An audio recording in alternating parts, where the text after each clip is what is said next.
everybody.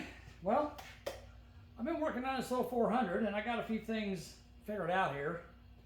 And I've been thinking about this thing. I'm trying to figure out what's going on with this thing. So I'm going to tell you guys what I think. And you guys tell me if I'm right, wrong, or otherwise. I don't know. I think I'm probably at least mostly correct anyhow. I don't know. But I think probably what happened with this deal is this guy built this motor and got it all ready and probably had some nice parts on it and was going to put it in a car and then it sat. Or maybe he came across a bigger engine or a better engine or something else. I don't know. But anyhow, I think probably what happened was he ended up taking some of the nicer parts off this motor and putting them on the other motor. And then when he sold this motor to me, he put basically all the outside parts on it were just kind of junk, you know, because the oil pan looked like crap and the carburetor's all worn out. And well, no, actually, I take it back. This thing had a rebuilt carburetor on it, but the distributor looked horrible. So I think he probably just threw a bunch of parts on it to sell it. So a bunch of old parts that he had and kept the nice stuff. That's what I think. I mean, I don't know if I'm right or wrong, but you guys tell me what you think. But that's what I think happened. Anyhow, so here's what we've figured out so far. First of all, we talked about the junk parts. So remember that greasy old nasty distributor that I put in that thing, that was in this thing? Well, that's how it looks now. And really all I did to that thing was just put it in my parts cleaner and clean it up and wire brushed it a little bit with a light wire brush, and now it looks really nice. So I'm going to use it. It's fine. It's a point style, but I mean, they work just fine. So it's going to go in there. And the oil pump drive that I found down in the oil pan, I got it polished up. I polished up the rod here and got it cleaned up so it looks really nice. Got it ready to go. And we got the push rods. Remember I told you guys some of them had a little bit of rust on them. But they all look nice now. I cleaned them up on a wire wheel. So I think they're ready to go back in it. They look pretty good. And I did not have a distributor hold down, but I found one on another motor that I have here. I got it cleaned up, so it's gonna go on there as well. I'm probably gonna be painting some parts tonight, including this. Now let's talk about what I'm gonna do for the oil pan and what I'm gonna do for the intake.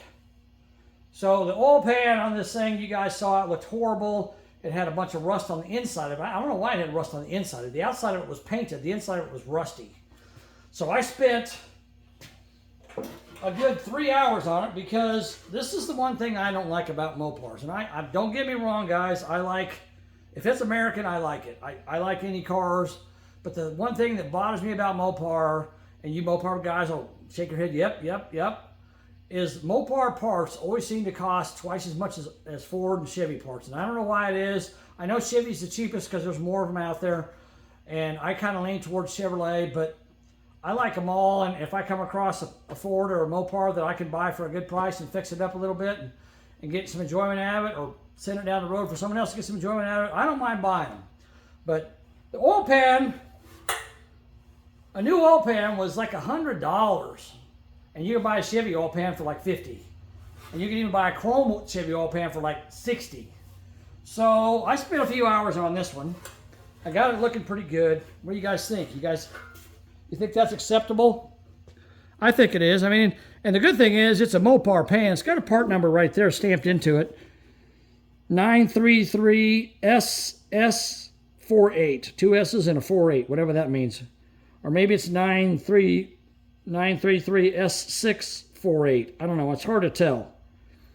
But anyhow, it's got a 933 here if you guys know what that means. But this is the pan that was on the motor. And this is the inside of it now. It ain't looking great. It's a little rough. But I spent a couple hours with a grinder with a sanding disc on it. And then I used a wire brush and my drill. And I got her cleaned up pretty good. I mean, it's an oil pan. It's going to have oil in it. It's never going to rust again. I got 99.9% of the rust out of there, maybe 99.99% of the rust out of there. It's almost all gone. I scrubbed on it pretty good, and I think it'll be just fine. There's nothing that's loose, coming loose, or going to get inside the oil or nothing like that now. So I'm happy with that. I'd like to buy a new pan, but man, it's just hard to pull the trigger on a new pan. And I think this one's fine. It's a factory pan. It's not that junk Chinese garbage you buy now. So I think it's a lot better than the old style pan. And I beat the dents out of it. It had a couple dents in it, you know. But the thing is, an oil pan's on the bottom of the motor. I mean, you can't really see it. So I think it's going to be fine. All right. Here's my valley pan. I got that all cleaned up. I think I showed that to you guys once, but I worked on it some more with a wire brush and a drill on it too. And it's looking really good. I think it's going to be just fine. It's an OEM pan, I think. So it's pretty heavy steel, but I got all the crusty stuff cleaned around the intake passages and the crossover passage and all that. So I think it'll seal up just fine. So we're going to use that. At least that's my plan anyhow, to use that. And that'll fit on there, on the top there. I did get, you guys mentioned that, one of you guys mentioned that the dipstick tube was just broke off in there, and I took a screwdriver and I tapped it like one time with a hammer and it just popped right out. So you're right about that. I got a chrome dipstick coming, and I got a couple other things coming for it. But here's what I think I'm going to do for the intake manifold. And you guys, some of you guys may agree with me. Some of you may think it's overkill. I don't know. But the thing is, I bought this intake manifold off of eBay, and of course the guy didn't say anything about the condition of it until I got it, and it looked fine on eBay. You know, in the picture says 1,000 words, but when I got it, there was a little bit of a problem with it. Let me drag it out of here, and I'll show it to you guys. Let me get you up here close where you can see it. We're going to put you guys right up here and get you down there where you can see the motor. You don't need to see my mug anymore. All right.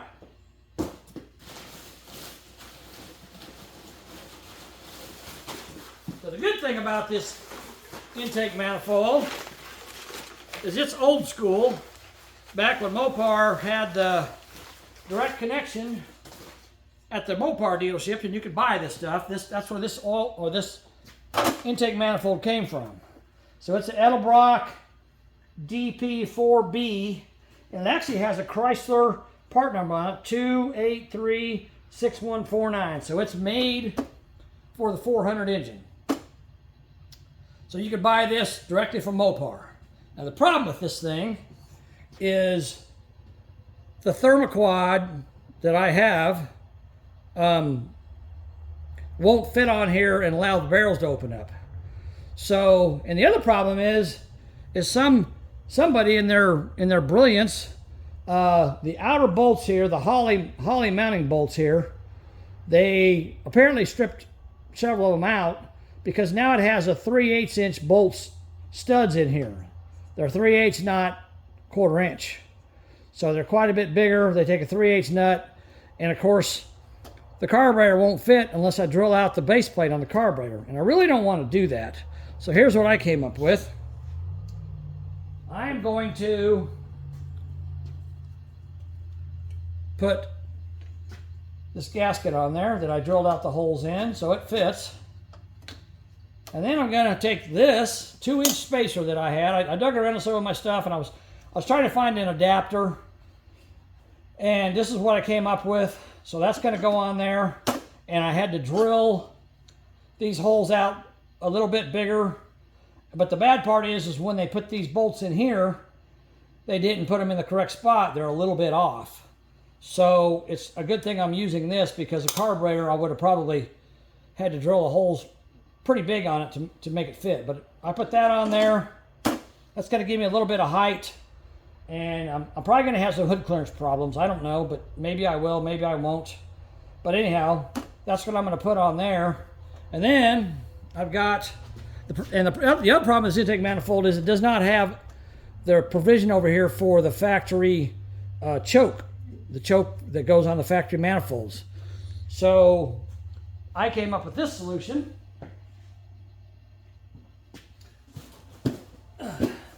I dug around in some more of my junk, and let me back you guys out just a little bit. I dug through some of my junk, and I found this old carburetor box, and inside of it is, oops, sorry about that. Inside of it is a really nice, pretty good condition little Holley 600 carburetor. And of course it fits right on that. Well, if I can get it to go. It fits right on that adapter. So I'm basically taking a dual plane manifold and turning it into a tunnel ram, so to speak.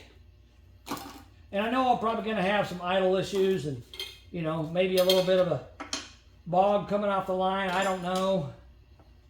But I'm not sure if this will fit on there or not. I have to look and see. Yeah, it fits. Okay.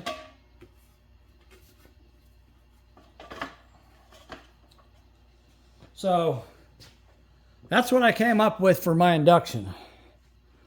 You know, it's going to be tall, but I also was at Summit not too long ago, and I was looking around in there, and I wanted something to put on the hood of this car to make it look kind of cool, because it's got a flat hood on it, you know, and I wanted kind of a drag racer look to it. And I came across a hood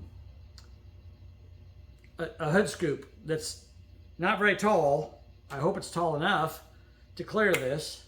If this doesn't work, I'm gonna have a problem, because this is what I came up with. So hopefully it will work, but we'll see. But anyhow,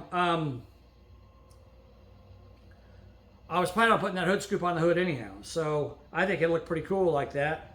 And I didn't grab them, but I got a pair of chrome valve covers that are brand new to put on this thing. And I actually got more than one set of valve covers. I don't know which ones I'm going to put on it, but I've got some brand new ones that are not stamped that I got on this, on the old Mopar, on the old Coronet. It's got a set of Moroso valve covers on it, so I might put them on there. They look kind of cool on your old school stuff, so clean them up, polish them up, make them look nice. But this is what I come up with so far. I'm still waiting on some more parts. I still got to get an oil pump pickup. I haven't gotten that yet. They're crazy expensive too. And what else do I need?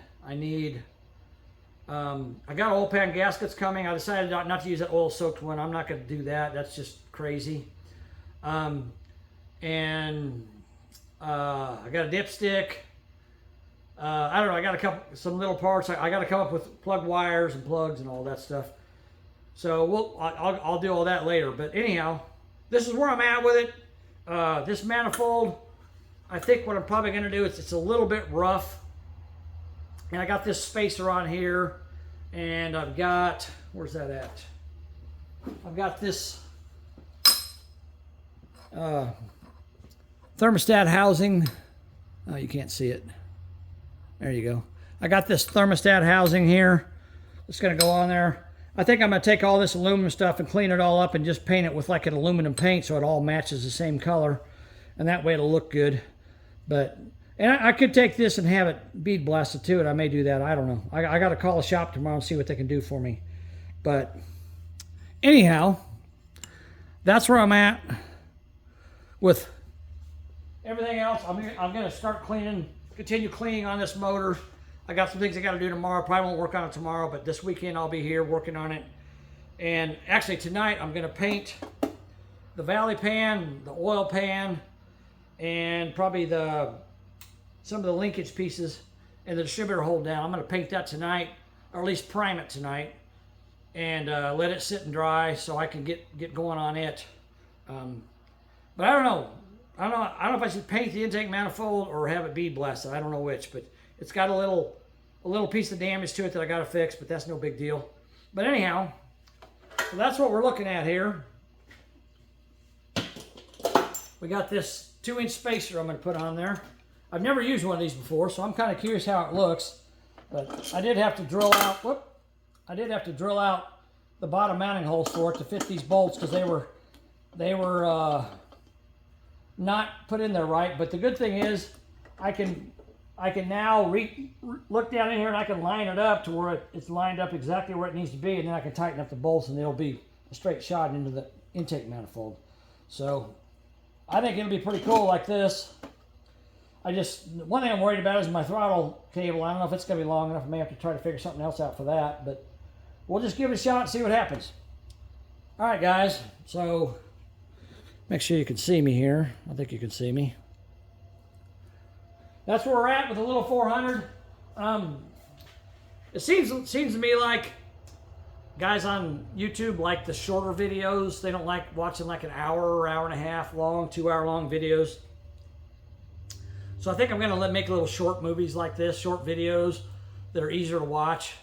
If you guys like those, just let me know, comment below and tell me, yeah, we like the shorter ones. Because, you know, obviously I want you guys to watch my videos, so. Too much dust in my lungs from all this dirty parts I've been cleaning all day long. All right, guys, so I'm going to keep working on this thing. I'll keep making videos on it. And we'll keep going and see what happens when we're done. All right, thanks for watching, guys. We'll talk to you later. Bye.